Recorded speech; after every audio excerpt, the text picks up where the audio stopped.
Welcome to Point Pleasant, West Virginia. Its 4,500 residents think of their little mountain village as a paradise. John Denver thought so too. He immortalized the region in his famous song, Take Me Home, Country Roads. Point Pleasant is located where the Ohio and Kanawha rivers meet, in a quiet setting that blends touches of history with still affordable family homes. Today, Point Pleasant is as peaceful a place as its name suggests. But it wasn't always so. In the 1960s, a series of frightening events occur. At first bizarre and disturbing, then suddenly tragic. The story begins when several villagers have close encounters with a semi-human flying creature. Eyewitness accounts put Point Pleasant on the map. It becomes one of the most visited spots in the United States for seekers of paranormal phenomena. It's been over 45 years since the first sighting, but it remains one of the great unexplained mysteries. We kept the kids in at night. We didn't allow them out. 6 to 7 feet tall, gray in color, large wingspan, 10 to 12 foot wingspan. 7 foot tall with a wingspan of 50 feet with glowing red eyes. 6 feet tall with the big wings and the red eyes, because everybody says there's red eyes. Like, you can't miss that detail. Those eyes, that's what held you. It was just a red. A lot of people says it glowed. I don't know about that. I just know it was a red like you never seen red. One person thought it was a helicopter. It was so big. Another local guy here, he thought it was an airplane. Other people described it as looking like a giant moth because it didn't have a head like a human. It was more in and it had moth-like wings and so forth. Other people described it as, being very quick as far as flight. It would appear and then it would disappear. My papa always said it was just a bird because he used to go out there all the time. But he said he saw something out there, so I'll believe him. It had a heel like we do, a heel and a long foot out with toes and claws on the end of the toe. It had a neck like we do that holds a round type head. It had a nose like we do, and I saw 2 holes that you breathe out of. In the mid-1960s, 100 people claimed to have seen the half-man, half-moth with huge glowing red eyes flying around the area. For 2 years, more and more eyewitnesses come forward. Peaceful Point Pleasant is never the same again. Well, Point Pleasant, as it is today, is a very simple, it's a simple place. And back in the 60s, it was even more so. You had hardworking Americans, farmers, and people like that. They really didn't take stock into monsters or UFOs or anything like that. They worked long days and hard days, and they were down-to-earth, practical people that went to church on Sundays. This isn't something that they plotted or planned. It's just something that happened and they couldn't explain it. Even today, all these years later, it's still a mystery. Some of those Mothman witnesses, became very, they suffered nervous breakdowns and mental issues and things. And totally different people as to what they were beforehand. Over the years, they never could come up with a viable answer as to what happened or what they experienced. There are a lot of people in the town getting thought messages, so they said, saying that something was going to happen. Some people were even having physical effects, like their eyes getting swelled up and red and so forth for no particular reason. In fact, I think a lot of people that had up-close encounters of this Mothman creature said that their eyes got inflamed and what have you. It could have been like an angel of death or an omen. Like the personification of an omen coming to warn people that something terrible is going to happen. Fear begins to grip the people of Point Pleasant.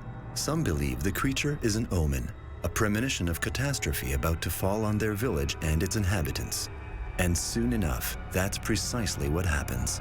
When the bridge fell, it actually tilted to the right, came back up, and then just went down.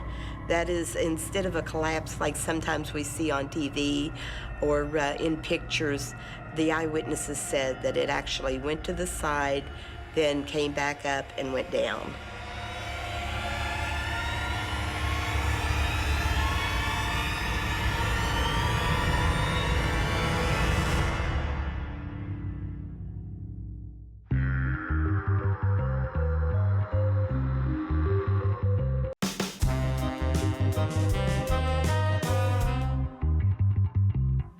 It's late evening, November 15th, 1966. What happens on this night gives birth to one of the most horrific legends ever recorded in American history. We're two young couples up near the North Power Plant in the TNT area. That was a vacated, desolate area at one time during World War II. That was a ammunitions factory. That's how it got its name, the TNT area. They were driving around up there about 11 o'clock at night. They came across what they thought was a man standing in the road in front of their car. They noticed something standing next to the plant, which looked like a very large man in dark clothing or a cloak and what have you, and they noticed these two glaring red eyes. Linda Scarberry was one of the witnesses, said that they were about size of baseballs, about 2 inches apart, and then she noticed wings flapped around on its back, and she said they reminded her of angel's wings. As the car got closer, she said the wings came out, and this creature or being or whatever ran into one of the vacant power plant buildings there called the North Power Plant. And kind of spooked the ladies, and they picked up speed, and they noticed as they looked behind them that this thing was actually chasing them. That's when this thing came over top of their car. They were doing 90, 95 miles an hour in this car coming back to town, and intermittently this thing would come over the car, then disappear, come over the car, and it chased them back into the city limits, and then it disappeared. And they were thoroughly terrified, but they got home and told their story. And during this time that started the ball rolling on the whole Mothman legend, as it is, one of America's creepiest urban legends. Immediately after the two couples saw this thing in the TNT area, they went to the sheriff's department. Now, the sheriff's deputies saw how upset they were. They knew that they weren't making this story up. They sat down and wrote down everything that they encountered. And then the police went up there to investigate. They started running regular patrols. This was on the 15th of November. On the 16th of November, Marcella Bennett and her family actually encountered this thing at a house up in the TNT area. Marcella's corroborating evidence makes the community take notice, including her family. I asked my sister what it looked like one day. I said, Marcella, I need to ask you, what does it really look like? Because I was there time after time, but never really got to experience it. And she said, you know what, Carolyn? She said, we were just getting out of the car. We were talking back and forwards over top of the car, not paying a lot of attention, not thinking about anything, and I heard something like shh, shh, shh. And she said, we turned around and looked, and it was trying to come through the doors, which they drove trucks and tanks and stuff through them doors, and said that the doors wasn't big enough. And I said, well, then how did he get out? And she said he went sideways and came through and flew over top of him.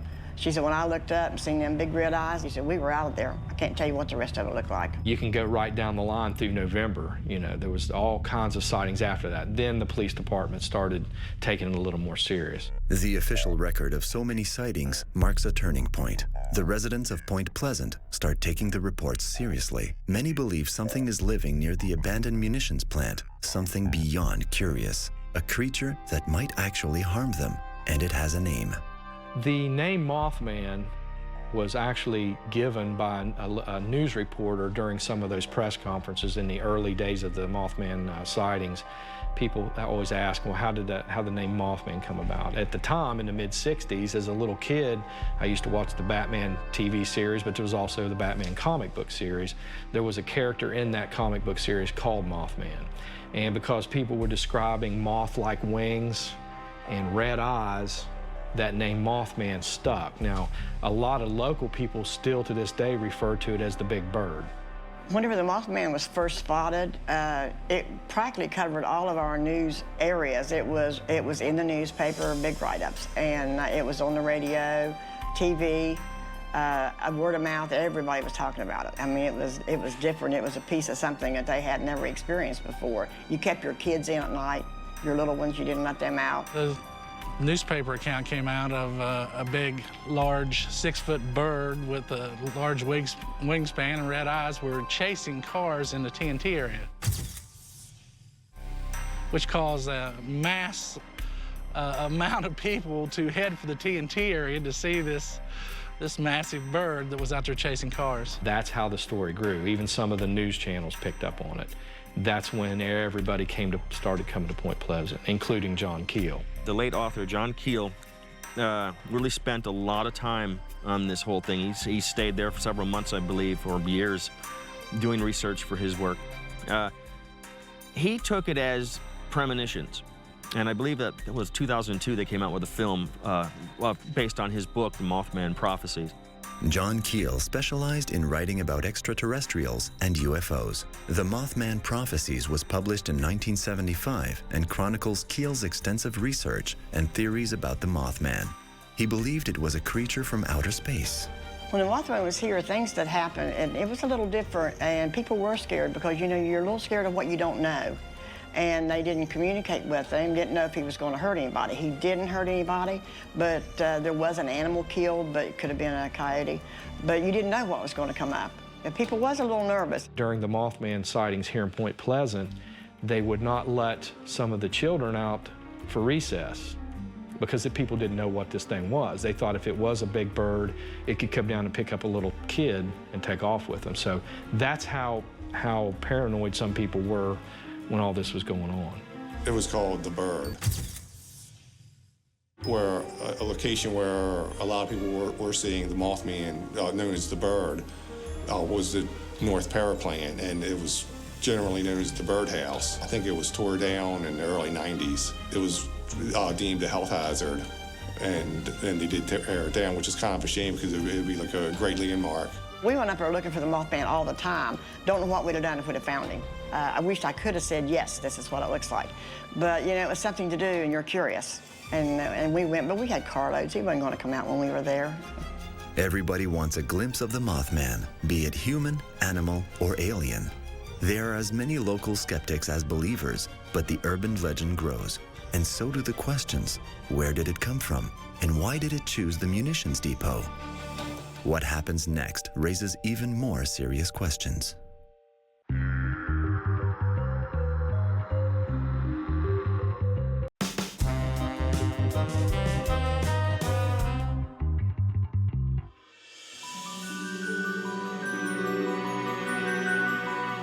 The people of Point Pleasant, West Virginia are used to seeing peculiar apparitions, but nothing like the mysterious and fearsome Mothman. Soon after it appears, other weird things begin to happen. During this whole period, 1966 to 67, people were reporting strange lights in the sky, so we have the UFO connection. That makes it even more stranger than it already is. There was a lot of UFOs in the area at that time. Did I believe it? No. But my sister and I would be going to Buffalo, and we'd come out and look, and there'd be beautiful lights in the sky, and we'd say, well, the UFOs are out tonight. But did I believe it? No, I didn't. And one landed in my brother's backyard. So then I believed it. He said it was the brightest thing he ever seen. And you couldn't even look at it, it was so bright. And it just picked back up and soared back off just like it come in. No sound. UFOs, Mothman, and strange lights in the night skies over Point Pleasant begin to worry the villagers. Then events take a bizarre twist. This time, it happens in broad daylight. As soon as people started reporting these Mothman and UFO sightings, people started seeing these so-called men in black. Just like in the movies, you know, the black hats and the sunglasses, and they were going around intimidating people, saying, don't talk about this. They didn't know if they were government agents, if they were law enforcement people, or if they were from another realm. We would see the men in black standing around on the street in the daytime. I mean, if I go to the bank and get change up the street, they'd be standing there, staring, just staring. Some of those witnesses started saying, hey, you know, these people are coming to our door and asking us questions and telling us not to talk about it to anybody.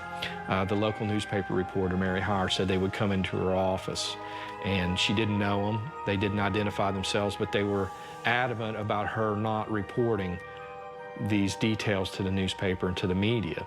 So that started to worry a few people because they didn't know what agenda these so-called men in black had, but they weren't real happy about people discussing the UFOs or the Mothman sightings. The men in black hang around Point Pleasant throughout the whole time these strange phenomena are occurring. But who are they? And why are they here? To this day, those questions have never been answered. My brother wanted to come up to the TNT area to look for the Mothman because we'd heard about it that day in school. And we weren't within, I'd say, probably 2-3 blocks when my brother looked and saw something beside the car on my side of the driver's window. So my brother slammed on the brakes, and when he did, the car kind of turned sideways a little bit in the road. And when we did, that thing just stopped and jumped right onto the hood of the car. And it was just like we were just frozen in time for about, I don't know, 5 seconds, 5 minutes, 10 minutes, I don't know. Well, it looked through the windshield at us, and we looked at it through the windshield. After it left, my brother turned the car around and we went straight to the sheriff's department in Point Pleasant. The very next day, soldiers cordoned off all public access to the former munitions plant. So we went back up to the TNT area. There was 2 or 3 people standing over there on the side there talking to other military personnel, but they were in suits. So one of them come over here to the car, and he just put his hands on the window. He said, "You were told to leave, now leave." Residents are now really concerned about what's going on. They realize these military operations mean serious business. What are they looking for? Once again, more unanswered questions as the mystery deepens.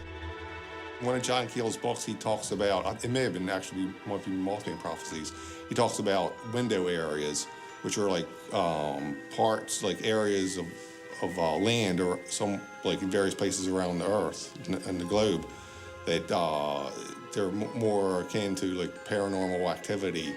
And I think that's what Point Pleasant is. There were several people, including John Keel, that was receiving prophecies for future events, some of which came true, some of which didn't. There were strange phone calls, and some of these calls involved voices that were giving these prophecies.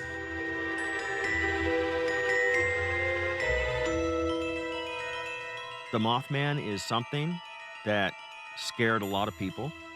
I believe personally that there was such a creature. I don't think, however, it was a UFO. I don't think it was an occupant from another planet. That is partially the belief system for a lot of people. Small town in the 60s, they didn't have all the lights and the glitz and the technology, so they simply would have enjoyed these stories, and it would have excited them and scared them. And fear can generate all kinds of responses. The people of this once quiet village turned to local Native American history and legends for an explanation as to what may be happening. Some people felt that that went back years ago to an Indian curse that was bestowed on the town of Point Pleasant by an Indian chief Cornstalk. What happened was Chief Cornstalk and his son both were murdered over a land dispute with some settlers. And the story went that up on his dying breath, he cursed the town of Point Pleasant for the next 200 years. Some people do believe that. But Chief Cornstalk did exist, his son, and they both were killed. Now, whether or not he did put that curse on the town of Point Pleasant remains a mystery. Of course, everything that happened, if we had a wreck happen, it was either Cornstalk or Mothman. If we had a fire or a power outage, or mainly their power outages and stuff like that, they contributed to Mothman. As far as the Mothman goes, I believe it's just something we haven't discovered yet, or something that did exist and may have died. It's something natural. is what the bottom line is. That the supernatural element is as romantic and as elegant as it is, will be very, very hard to prove.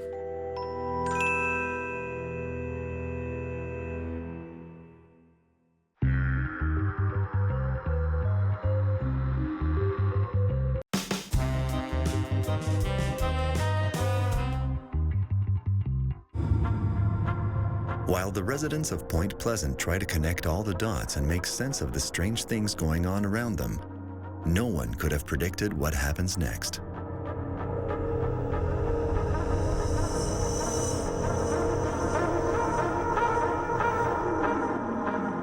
In November of 1966, the Mothman sightings began, the UFO activity, the men in black.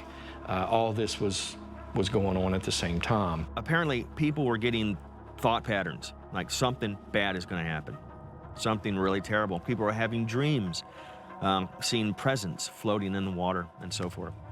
Really weird, bizarre dreams, but they didn't take it to heart, really, because they just figured it was just a weird dream. In December of 1967, December 15th, the Silver Bridge, which was a 40-year-old bridge right here in downtown Point Pleasant, collapsed on a Friday evening during rush hour, killed 46 people. This event brought more attention to Point Pleasant, besides the Mothman sightings. Some people felt that it was just a very odd timing to the Mothman activity and the UFO activity. They felt that there may have been some sort of a connection. Obviously, it was a terrible tragedy. We knew most of the people that went down on the bridge. In fact, the parents of the mayor at that time were on the bridge. A little girl that was in my classroom was on the bridge with her parents. Some people claim to have seen a large bird flying back and forth across the river days before that bridge fell. There were other people that reported seeing men dressed in black clothing climbing up and down on that bridge. Now, whether those sightings or reports can be validated is another story, but people did come forth and say that. A controlled group conscious, if you will, is something where a group of people can see something, or one person will see it, and then another person will see it, and then it will go down in that group, in that community, whatever it is. It's definitely real. We saw it, I saw it too. Then it becomes hysteria. So in a small community, sure, I saw it, you saw it, it's real. And they're gonna stick by that. It almost becomes a religious experience. Now, another aspect to that is the belief system. Once you believe in something so strongly, it will stay with you over years and years and years. And even something that didn't really occur or something that was misunderstood will still be just as strong 40, 50 years later. Because they're gonna remember it exactly the way they experienced it. They saw something that was very frightening to them and fascinating.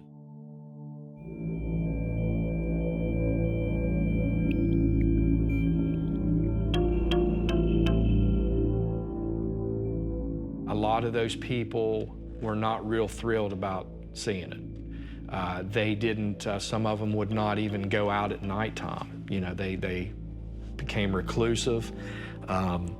They felt that something was always looking over their shoulder or in their area of where they were, very paranoid. They didn't really like the attention they were getting from the townspeople, because people thought they were crazy or, loony or whatever. And that's why a lot of those witnesses, even to this day, will not discuss it.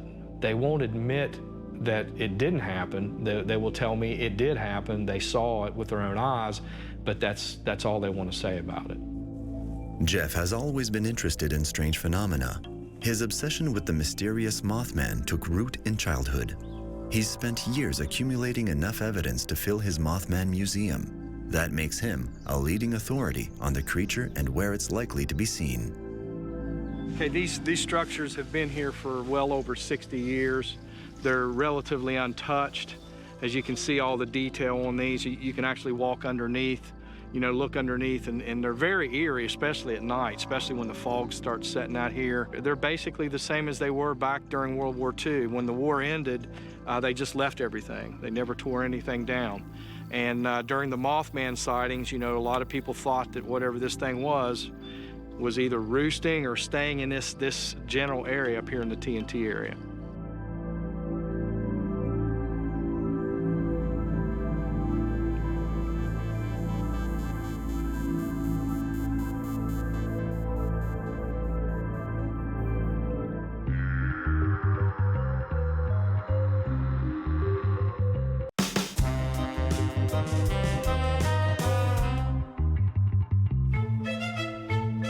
The collapse of the Silver Bridge a year after the first Mothman sightings shocks the residents of Point Pleasant.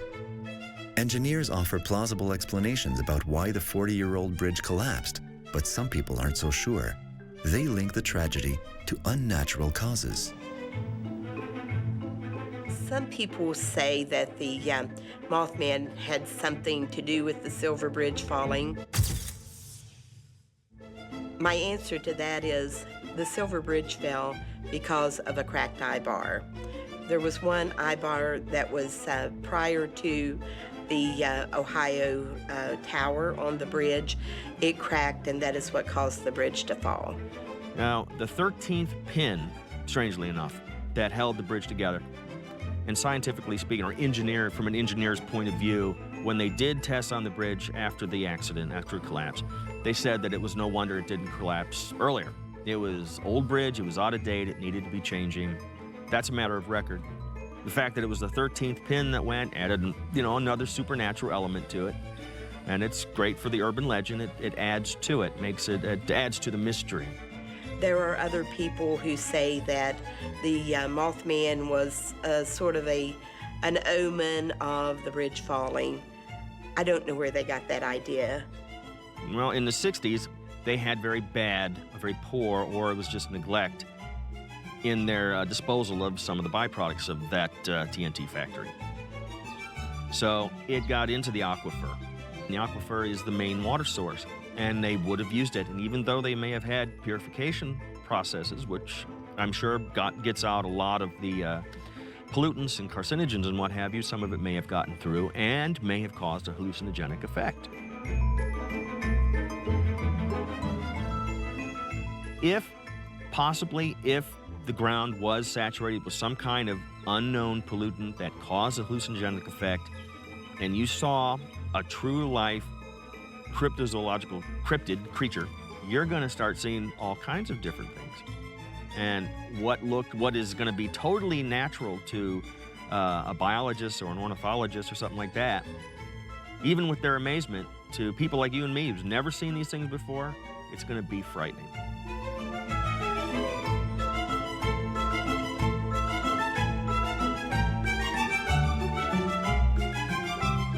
I believe there's a lot of things that I just don't understand, and with that, I take it with a grain of salt, but I don't discredit what people are saying they're seeing. Many theories have been presented to justify or debunk the existence of Mothman. One comes from an unofficial branch of science known as cryptozoology. What do I think it is? I think it does belong, the creature itself belong in the realm of cryptozoology. I think that crypto meaning it's something different, something out of place, not natural to be found. And every once in a while, nature spits out something that shouldn't be there. And I think this is one such case. There were several eyewitness descriptions and accounts of some of these Mothman sightings that pointed towards the possibility of it being maybe a thunderbird or a prehistoric bird.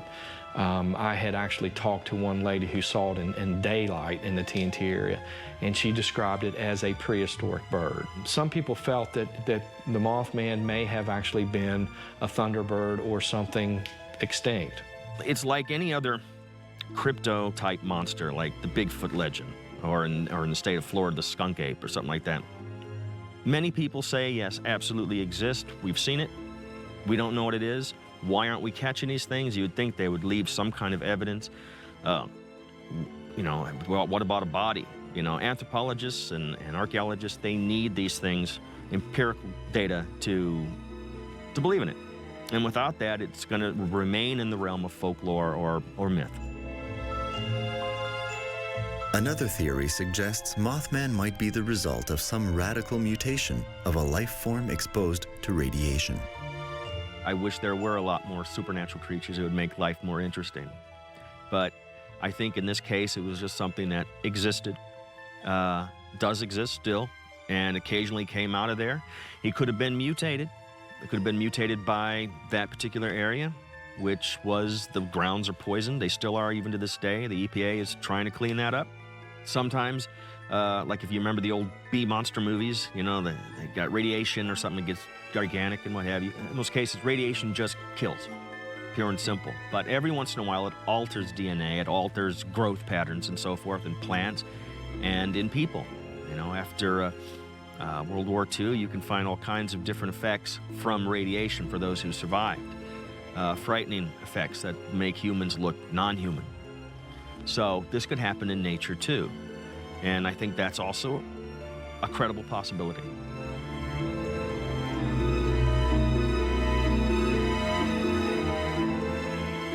I think after the Silver Bridge collapsed, the whole town was in a state of shock.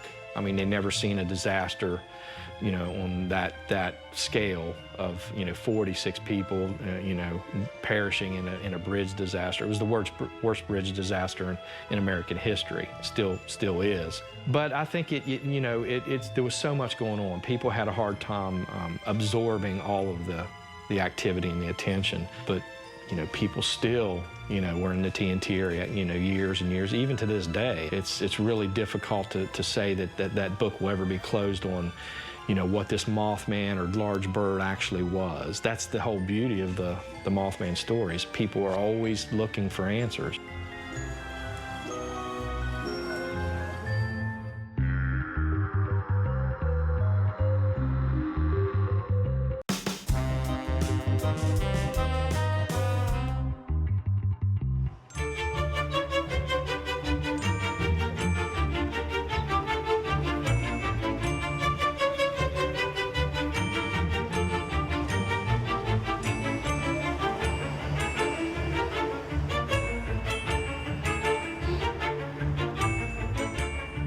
Mothman will probably always be around. I think the idea of this creature will always be around. It may indeed be something from the realms of complete supernatural, and it may blow our socks off someday by presenting itself. Maybe it is an alien life. I can't discount that.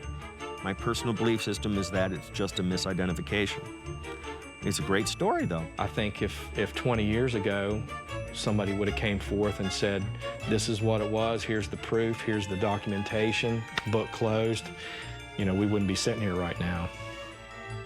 We just don't know until it dies in the woods and the forestry department picks it up and it becomes news and it goes in the classroom school books. It's going to remain the monster that we know it is today. Whether Mothman is fact or fiction, horror or hoax, the creature towers over the daily life of Point Pleasant. Instead of ridicule, the Mothman book and movie has brought fame and fortune to this little village on the Ohio River. The movie changed things by putting us out there, putting Point Pleasant on the map. A big part of the climatic part of the movie is the bridge falling. Then now everyone wants to ask you about the Mothman, and anywhere you travel, if you're from Point Pleasant, always the first thing someone asks you about is the Mothman. But people had a hard time seeing that movie in town. It's hard to watch that bridge fall, and it's hard to watch the Mothman parts about it. When that movie came out, the floodgates just opened, and you know, the town was just overrun. You know, people coming here, you know, they wanted to go where this actually happened. I knew right then that it would change the town.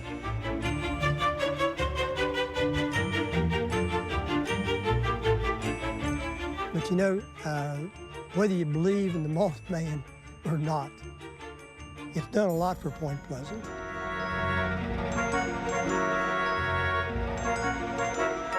Mothman Festival is the single biggest attractor from throughout the country and the world that we have here in Point Pleasant. You can't drive down Main Street because it's full of people. And they come from all over the world. Now, we've had people from China, Australia, Japan, England. They come from every place to come to this Mothman Festival. After the movie, The Mothman Prophecies, came out, Jeff and Carolyn Harris came up with this idea that we should have a festival each year to bring all of the people that would be interested in something like that. I was talking to Carolyn one day and I said, you know, we ought to try maybe a Mothman festival or a convention, something like that. This was in November of 2002. This was just months after the movie came out. And we decided to give it a go. We decided like in October of that year to have it. So we only had a month. We didn't advertise. We didn't really get it out to the media much, but we had 400 or 500 people just show up by word of mouth. And that was the catalyst for what now is the 12th year of the Mothman Festival.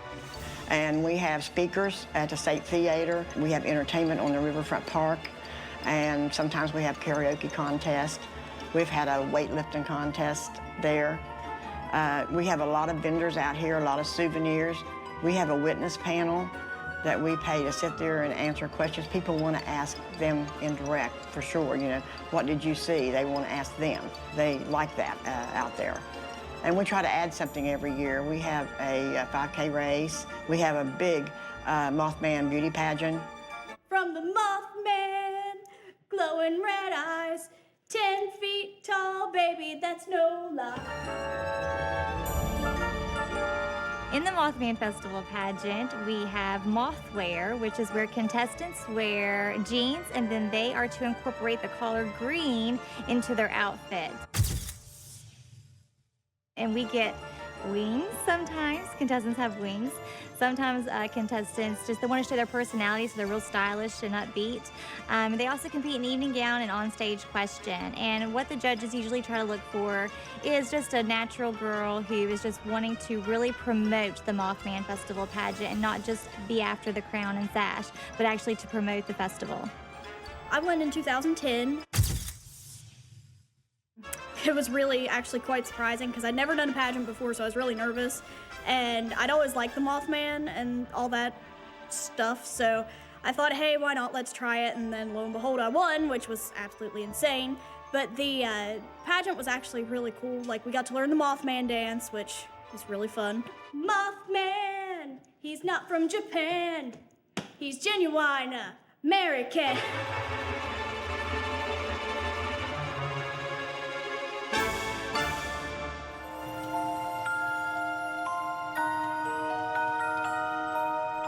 People come from all over the world, literally, and that's why we call it the world's only Mothman Museum. But we have props, we have very rare archives, we had a lot of John Keel memorabilia, we carry merchandise, and we started, you know, just opening 2 or 3 days a week. Now we're open 7 days a week.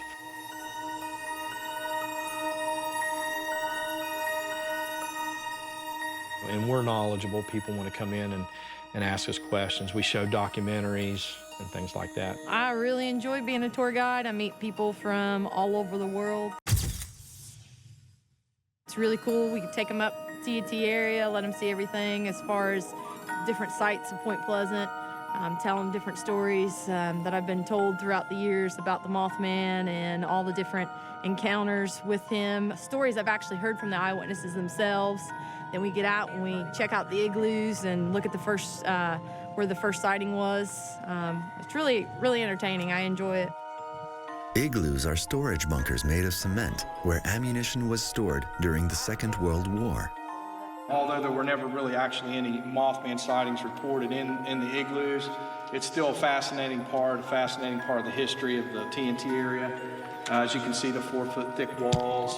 A lot of paranormal groups frequent the igloos because they want to try to catch the orbs and different pictures and things like that. So it's a vital part of the Mothman history, and I think it needs to be researched a little more.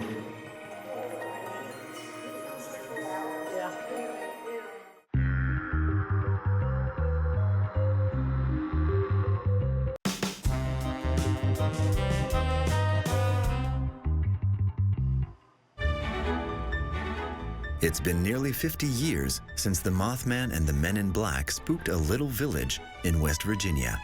But how things have changed.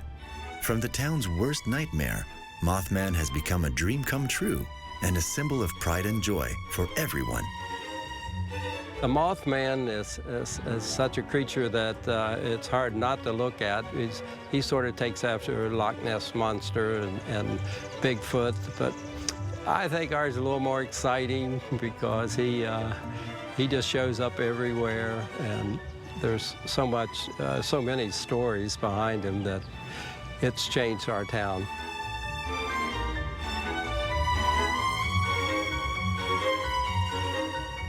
One of the main attractions here in downtown Point Pleasant is the world-famous Mothman statue. That statue came about 2 or 3 years after the movie was released, and a local artist who works in stainless steel named Bob Roach created that statue after sitting down with some of the Mothman witnesses and eyewitnesses and things like that, and he came to his own, version of that Mothman. But people all over the world come to get their picture taken with that statue. We unveiled the statue in a ceremony that attracted national news. CBS Sunday Morning came, and it shocked all of us. We thought it would just be a few people from around town and maybe a couple local stations, but we immediately went on national TV when the statue was unveiled. It's a really nice piece of artwork, and a lot of detail and things like that. But it's a nice centerpiece to let people know, what all happened here. Mothman is a big part of the history of Point Pleasant. There's other pieces of history too. We have a Mothman tram that goes around through town. You can board it out here, and it'll take you to all of our entities that we have. River Museum, behind the flood wall for the murals, the Silver Bridge Memorial, anything we have at Fort Randolph going on with the tram will take you to show you that we have more than just Mothman. We have the history and the mystery. Families come from all over. Groups come, bus tours come, governors come and get their picture taken with the Mothman. It's not a true visit to Point Pleasant unless you get your picture taken with the Mothman. I don't know how to explain it, but they're here every day, just about all year long. I don't care if it's raining, snowing, or what, there's people getting their picture taken with the Mothman. It's really been a phenomenon that you would never think about, but it's here. I can't say for sure whether it's real or not. I just know that there's a tremendous amount of evidence that it is. We invite everybody to come here. We take them and show them all the different attractions that are geared towards it, and let them make up their mind for themselves. The Mothman is a big thing with a lot of people. It's kind of put Point Pleasant on the map in most recent years, and people come just because they've heard of it, and it's sort of mysterious, and they want to see what it looks like. We have the statue in town, and so that's something that's visible to them, We have so much American history here. We have a lot of agricultural history. Obviously, we have paranormal history. Plus, we just like having visitors. We really enjoy the people that come. Everyone in town gets out and speaks to everyone, and they get out on Main Street and sit in their rocking chairs and talk to all the folks that come in. It's a perfect way to get people to come to Point Pleasant and then have a look around, and they may find something else they didn't know about. The people with the Mothman, they're never going to stop coming. We know that, and we enjoy all the different ones that come.